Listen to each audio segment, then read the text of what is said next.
Senhoras, senhores, queridas irmãs, queridos irmãos espiritistas, é um grande prazer encontrarmos-nos através da Web TV Mansão do Caminho e de outros órgãos virtuais que nos colocam em conjunto.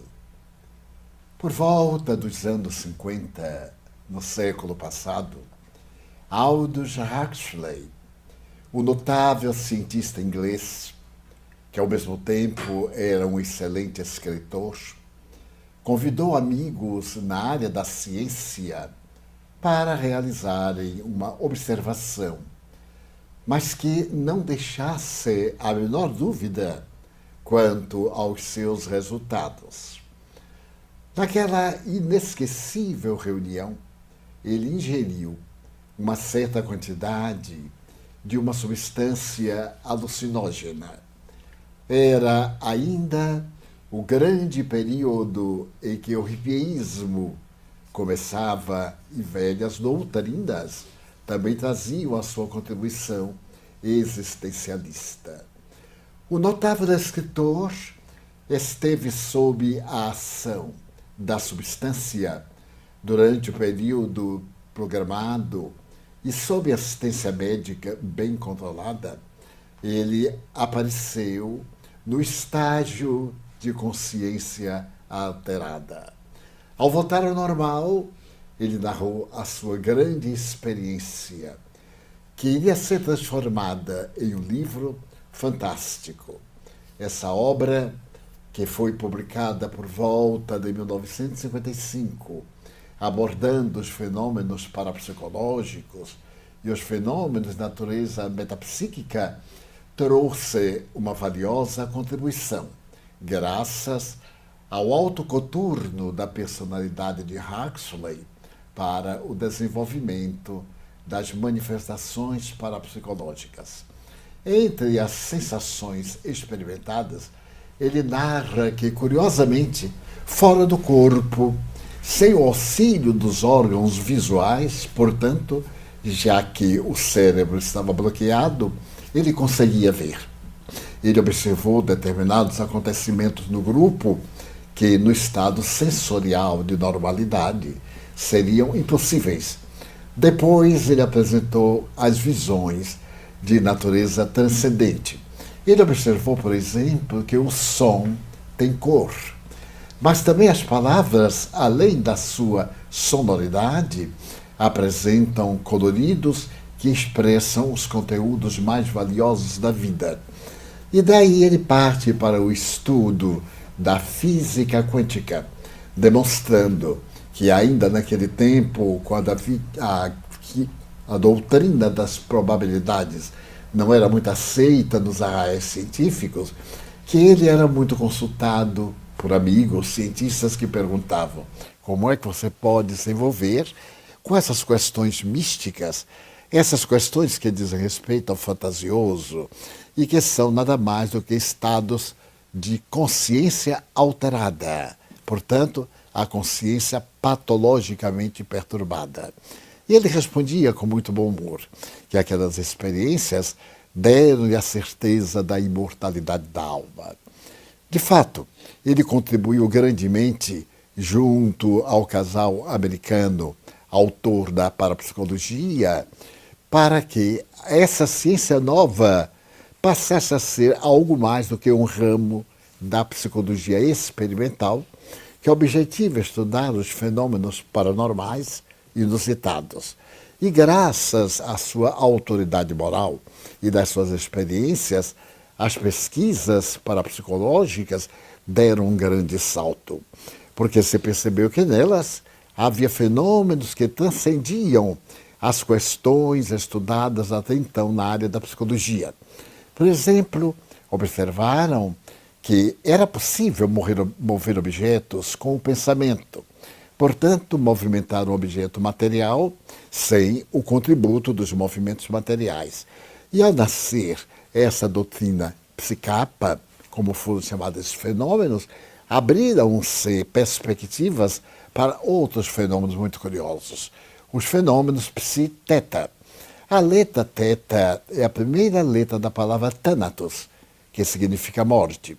Graças a essa conquista, o doutor e a senhora Louise Raine, dos Estados Unidos, publicaram obras afirmando, a partir de então, aquilo que antes era prestidigitação, era fantasia, cedia lugar a uma realidade científica. No caso, a clarividência era um fato de laboratório. A transmissão do pensamento, igualmente, era possível do pensamento interferir nas realidades de natureza objetiva. E desta forma, as pesquisas psicológicas passaram a demonstrar que elas interferiam na realidade da vida orgânica. Então surgiram outras doutrinas para poder estudar essa realidade de natureza fisiopsíquica.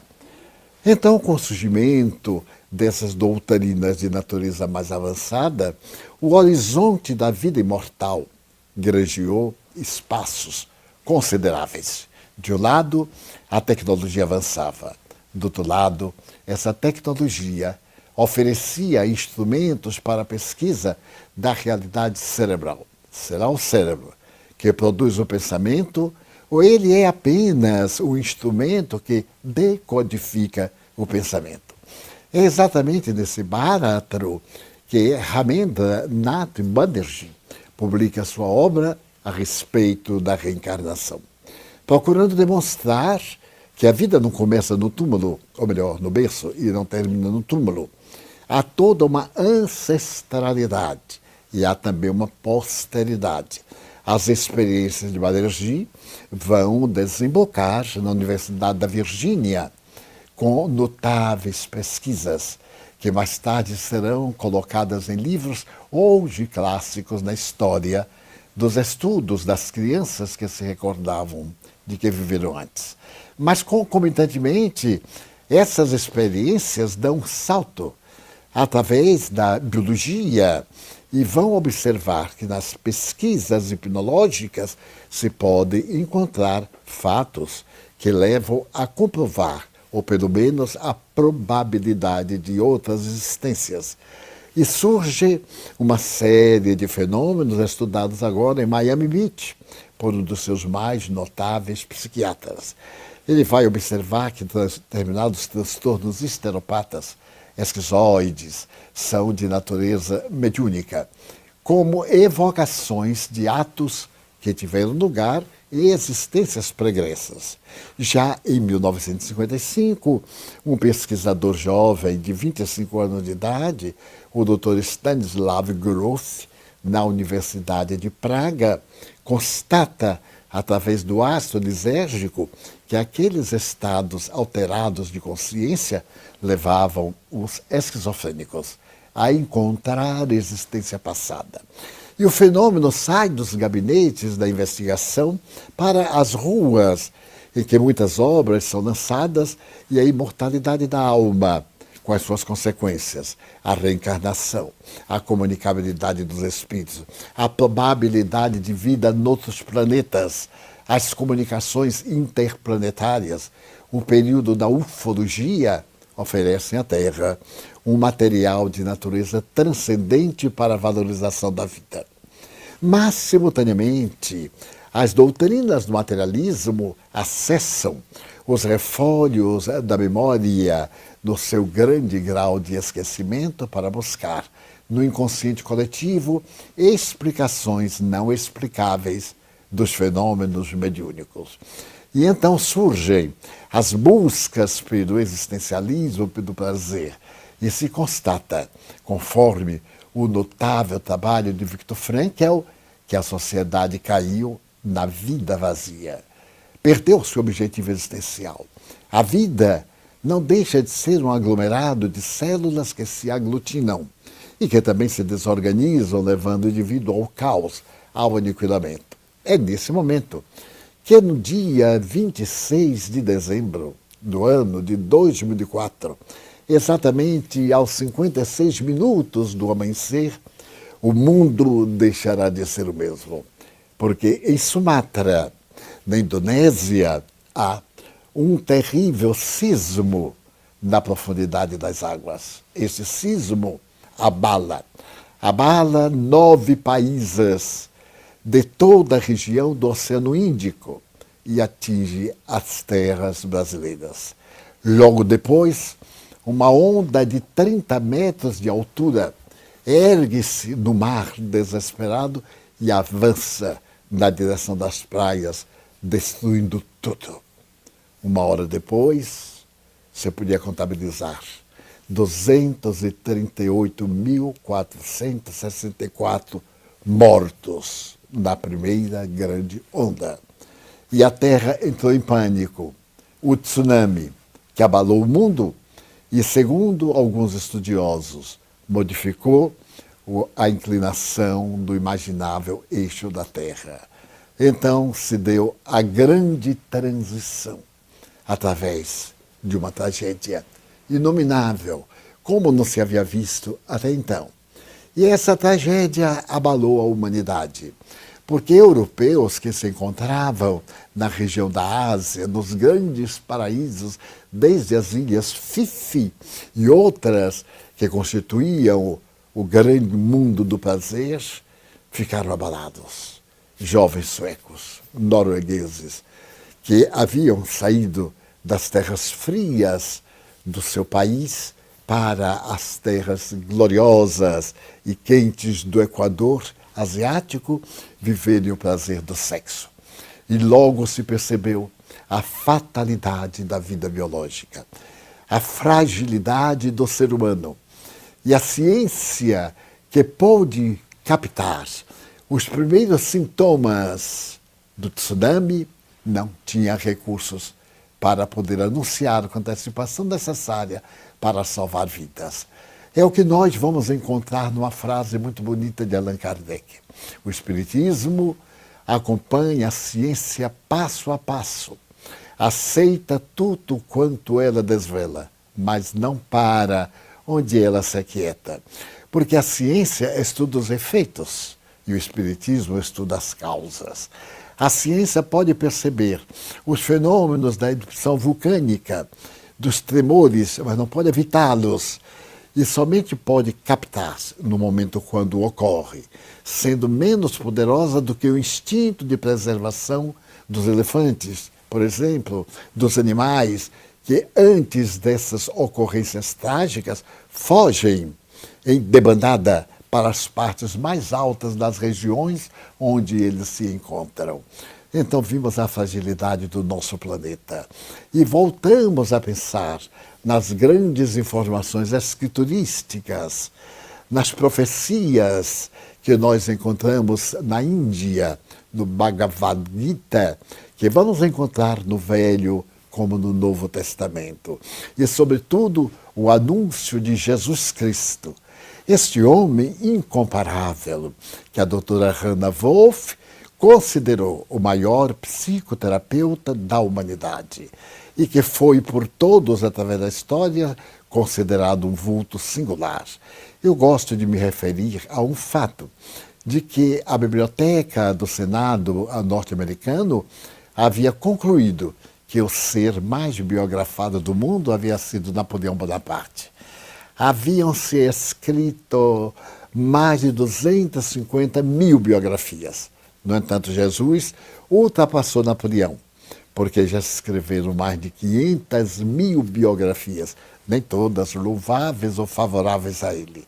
Mas o ser tão extraordinário que mudou a estrutura do pensamento da Terra, nas suas realizações ético-morais, dos seus fenômenos transpessoais, da sua mensagem libertadora e, sobretudo, da sua conduta ímpar, que dele fez o modelo e o guia da humanidade.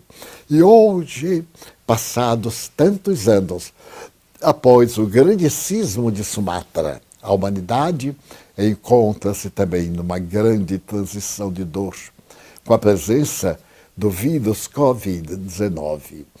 Menos de 6 meses se vão passando em que o estigma da epidemia cai sobre a Terra. Na China, um jovem médico percebe a morte estranha de um paciente. Logo depois de outro, e de um terceiro. E ele percebe que se trata de uma enfermidade totalmente desconhecida. Vai pesquisar. E no seu trabalho de pesquisa, ele surpreende o Partido Comunista, identificando o vírus destruidor. E mais ainda, as mutações que o vírus se permite com uma velocidade surpreendente, o que até hoje evitou que a vacina fosse concluída. Logo depois, mais ou menos, a partir de fevereiro, paira a espada de Damocles sobre a cabeça da humanidade. Lembramos que na mitologia grega, a espada de Damocles está segura por um fio de cabelo de um cavalo, e que se pode partir e descer ceifando uma vida. É quando começam a aparecer os casos mais terríveis na própria China, que os oculta. E num conúbio, que não se pode compreender por quê, a Organização Mundial de Saúde também silencia isto, segundo a imprensa. E só mais tarde, quando a epidemia se espalha pela China, que começa a luta pelo controle, é que são dadas as primeiras notícias dessa tremenda calamidade que está surpreendendo o mundo com a força ciclópica maior do que todos os armamentos nucleares, porque esse vírus terrível fez parar o mundo. A humanidade não será mais a mesma. Nós agora contabilizaremos os nossos fastos antes e depois desse vírus. Pior do que a tragédia da gripe espanhola, que matou milhões de pessoas, da peste negra da Europa e de outras pestes que também foram pandêmicas, porque, de repente, todo mundo estremece sob a presença desse vírus que até este momento tem sido imbatível. Há, no entanto, uma notícia fantástica. Aproximadamente 1 milhão de pessoas já foram curadas. E isto é muito agradável. Mas o pavor, os transtornos de natureza emocional, os choques virão mais tarde, depois que passar a sua virulência, o pico, que é o momento culminante em cada país. E estamos vendo exatamente esse momento que a doutrina espírita chama de transição planetária. Nós vamos encontrar essa transição planetária no Evangelho de Jesus, como citei há alguns minutos. No sermão profético anunciado por Marcos, também nas profecias anunciadas por Lucas e nas grandes profecias de Ezequiel, de Daniel e dos mártires e heróis da vida profética da casa de Israel. Mas é com Jesus que ele assume uma proporção que hoje realmente nos assusta. Quando o mestre diz que por desequilíbrio das criaturas humanas, pelos seus vícios, pelas suas perversões, iria abalar a consciência cósmica e então a Terra seria invadida por provações coletivas. Filhos trairiam pais, pais dando-se filhos, cônjuges se destruiriam reciprocamente. E ao alarme, quem estiver no telhado não desça, porque não há tempo. Quem estiver no campo não venha para casa. Ora, isso na linguagem da época vem traduzir exatamente as duas grandes bombas atômicas de Hiroshima e de Nagasaki. Em 1/10 de segundo, a bomba de Hiroshima matou 180 mil pessoas. A de Nagasaki, em 1/10 de minuto, ela destruiu 80 mil vidas, fora o que aconteceu posteriormente.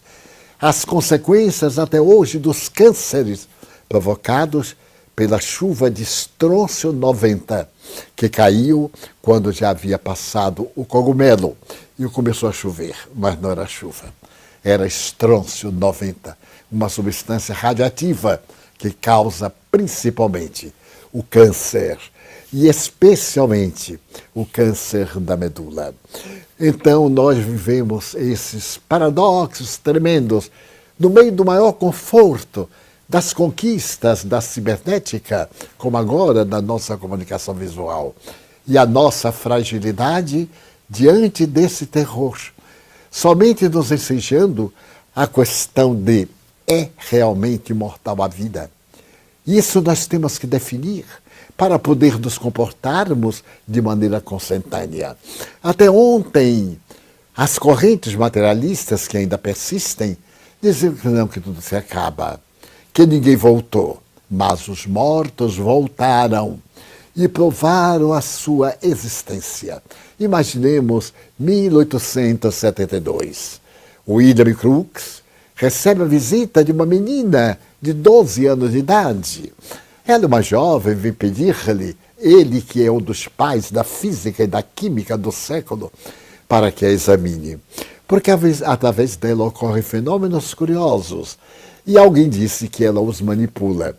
Ela, então, iria submeter-se à pesquisa, através dele, de quaisquer cientistas, como também de damas, para poderem observar os seus orifícios naturais, em que ela não escondia absolutamente nada. E começa, na casa de William Crookes, as notáveis investigações a respeito dos fenômenos de materialização de espíritos. Por 3 anos, a jovem frequenta a casa de Crookes, que escondeu a Bíblia e tudo que pudesse oferecer-lhe dados, informações a respeito dos ancestrais desencarnados. E ela, maravilhosamente, convence Crookes a tal ponto que, na noite de 31 de maio de 1875, ele escreve à Sociedade Dialética de Londres, conforme a carta que aí se encontra no museu dessa entidade. Vós me pedistes para que examinasse a possibilidade de que esses fenômenos poderiam materializar-se. Eu vos venho dizer, eles não são possíveis, eles são reais. Ele havia fotografado a médium, o espírito. Havia fotografado o espírito de Luísa diante dos seus olhos e dos observadores naquela noite, ficando apenas a cabeça flutuando sobre o piso da casa, até de Luísa totalmente.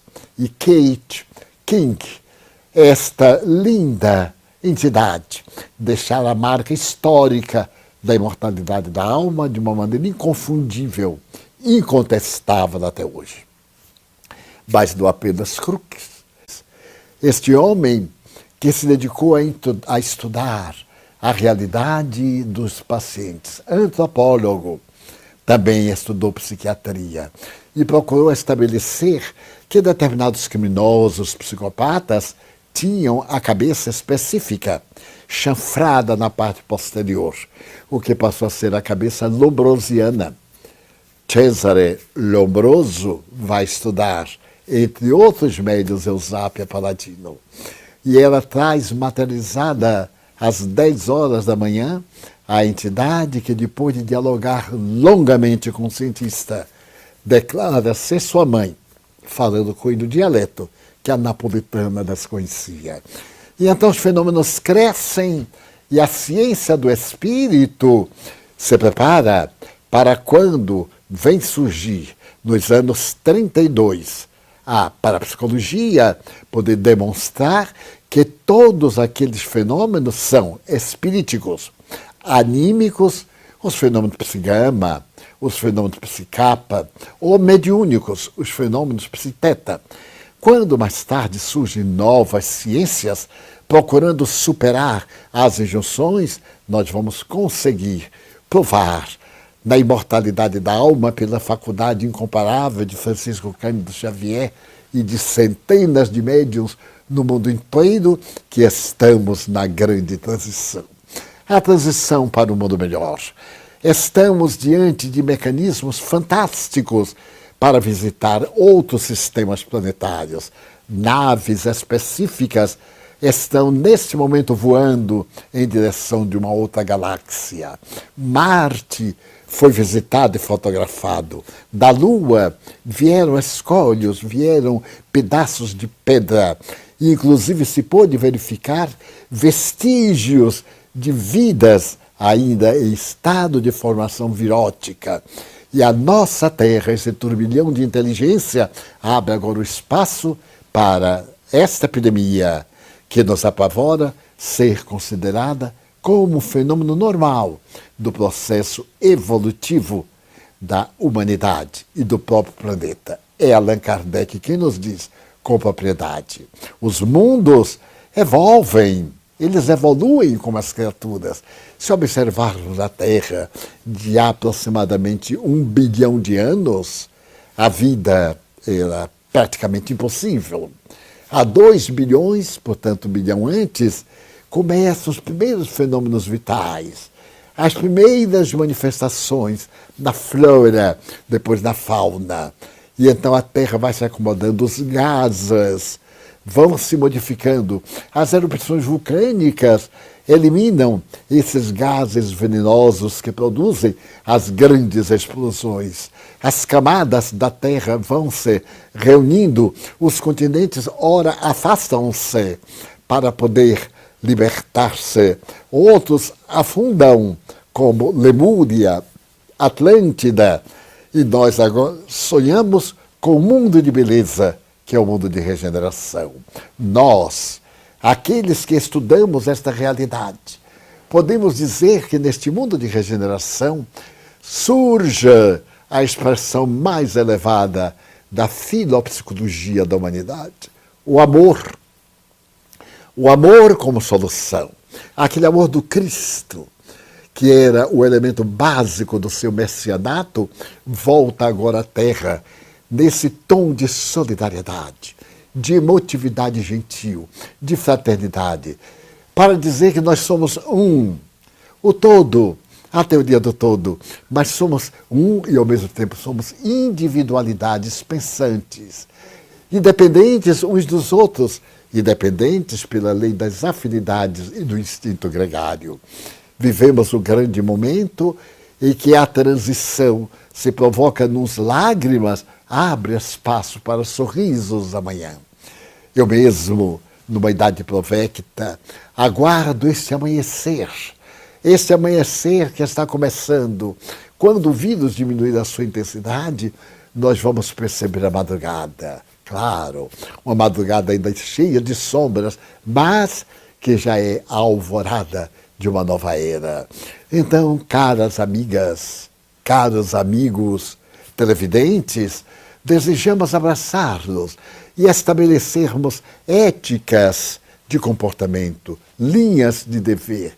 O senhor Papa apresenta para amanhã o dia da oração. Todas as religiões, as mais diversas, desde as mais primitivas da Cordilheira dos Andes e da África, até as mais transcendentes como as metafísicas, estaremos durante o dia orando, jejuando no conceito católico, como também no conceito masdeísta e outros. E aqueles que desejarem integrar-se na ação da caridade, ajudar-nos para que este bem que vamos fazer, que nos adaptaremos a fazer, que nos condicionaremos a fazer, supere a tragédia da caridade, ou melhor, a tragédia da pandemia. Eu me recordo de uma pequena história, mas uma história de fundo indiano, em que um jovem começou a sonhar com as belezas da vida, e ele tinha um mestre. Esse mestre havia lhe proporcionado determinadas razões para que ele fosse feliz. E ele resolveu fazer uma viagem para poder conhecer uma personalidade maior do que o seu mestre, o mestre de todos os gurus. E começa a viagem. Ele tem que dormir numa casa estranha e conta o seu objetivo. E os estranhos dizem, irás visitar Buda ou quem for. E não, eu quero estar com o maior mestre. Então, eu vos quero fazer um pedido. Pergunta-lhe. E ele disse, eu atenderei.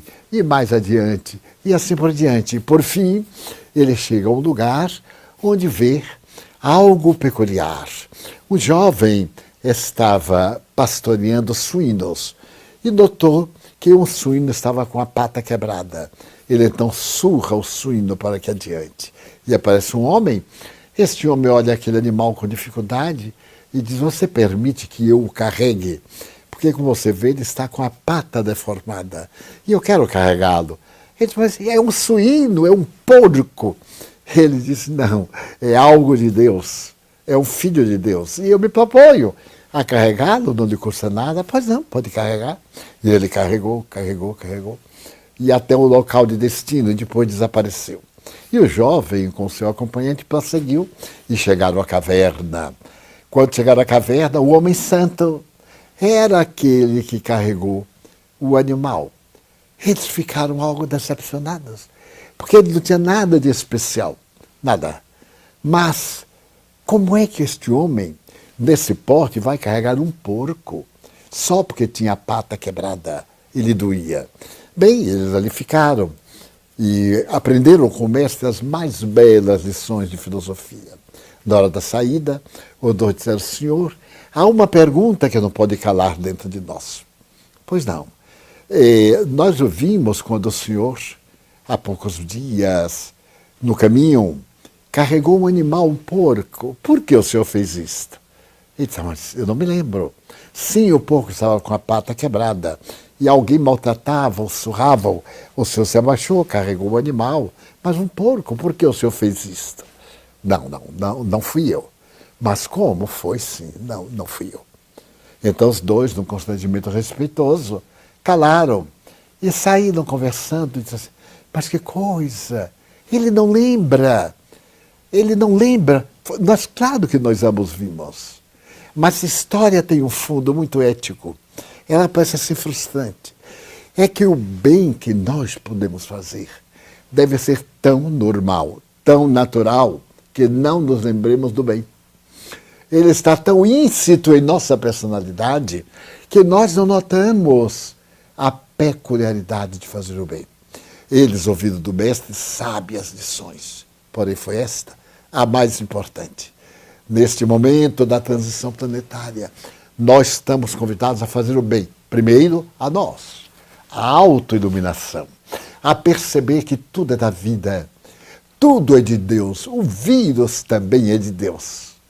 E se Deus nos mandou, é porque Ele encontrou campo psicofísico em nossa mente para poder multiplicar-se e espalhar-se desesperadamente, como também um dia vai retroceder a ponto de quase desaparecer. E é exatamente essa advertência que a doutrina espírita vem nos dar a todos nós, àqueles que somos espíritas ou não.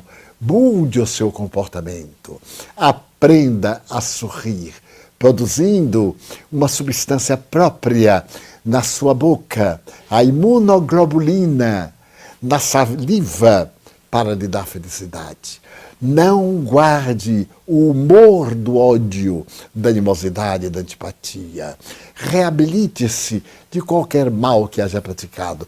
Você merece ser feliz, mas você somente será feliz quando não tiver problema em si mesmo. Eu sou o problema. Então eu vou equacionar-me e equacionarei o problema do mundo. Depois que você se auto-amar, depois que você sentir este prazer de ser natural, isto é, bom, não é uma virtude, é um dever, é uma conquista intelecto-moral. Você então terá sua ética e compreenderá a grandeza insofismável do amor, que é a canção dos indianos, a mais profunda, aquela canção em que Krishna diz a Arjuna: elimina o mal do teu caminho. Os teus familiares maus, eles devem destruir-se. São eles que te asfixiam, que te incomodam. E aqueles que são bons, as tuas virtudes, os pandavas, exalta-os dentro de ti. Iniciemos, desde agora, a grande jornada da nossa transformação moral para melhor, na velha Albion, o santo nome da Inglaterra, recordando de Ricardo Coração de Leão, nas grandes cruzadas, até as glórias de Vitória, conquistando o mundo conhecido da sua época, o de Elizabeth I, em cujo reinado o sol nunca se escondia e nunca deixava de brilhar sobre o solo inglês. Contemplemos agora a nova Inglaterra, o novo reino unido a todos os reinos, construindo um mundo melhor e saudável para todos nós. Esta é a grande mensagem do mundo em transição para a regeneração, para a felicidade, para a plenitude.